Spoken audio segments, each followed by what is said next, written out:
বাংলাদেশের সাংবাদিক কিছু ভাইদের কথাই বলি, এত দুষ্ট হতে পারে যা বলার কোনো ভাষা নেই। সেই মহিলাটা কিন্তু বমি করতেছে এক পর্যায়ে, সে তাকে ছাড়তেছে না।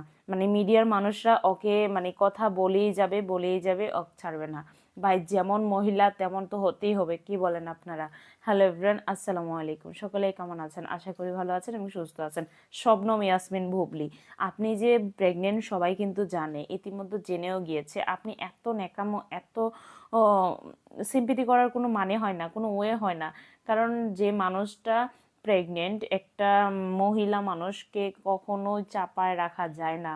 মিস শবনম ইয়াসমিন কিংবা মিসেস শবনম ইয়াসমিন বুবলি, আপনি কিন্তু তৃতীয়বারের মতন মা হতে যাচ্ছেন, 3টা সন্তানের মা হতে যাচ্ছেন আপনি।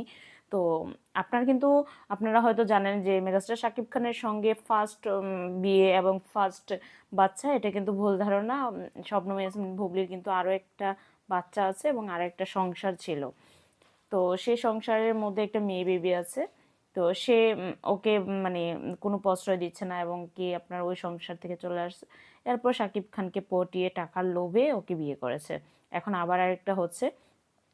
তো আপনারা বুঝতেই পারছেন, ওকে দেখলেই বোঝা যায় কি প্রেগনেন্ট না, বলেন?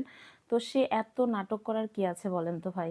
আমার কথা হচ্ছে, আপনি প্রেগনেন্ট, আপনি মিডিয়াকে বললে তো হয়, এত নাকি কান্না, এত ন্যাকামো করার দরকার কি? আপনাকে না 2 দিন পর যদি আপনি ওই ন্যাকামো করেন না, আপনাকে মিডিয়ার মানুষই জুতা পেটা করবে। জুতা চেনেন তো? জুতা পেটা করবে। আপনি এরকম লেভেলের মানুষ, বুঝতে পারছেন?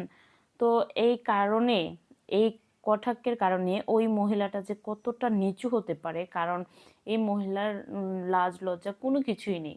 ওকে মানুষ সমালোচনা করতেও পারে এবং সে নিতেও পারে, কারণ সে হচ্ছে একটা অবৈধ সন্তান জন্ম দিয়েছে। সেই মানুষটার কতটা ভালো হতে পারে, ওর তো কোনো ঘৃণাও হয় না, কেননা সে এগুলাতে অভ্যস্ত।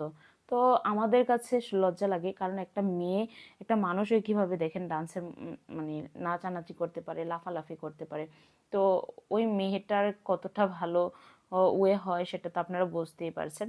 তো যাক, এই বিষয়ে কথা বলতে চাই না, কারণ এই বিষয় নিয়ে কথা বললে আপনারা মানে কি বলবো, কিছু বলার নেই।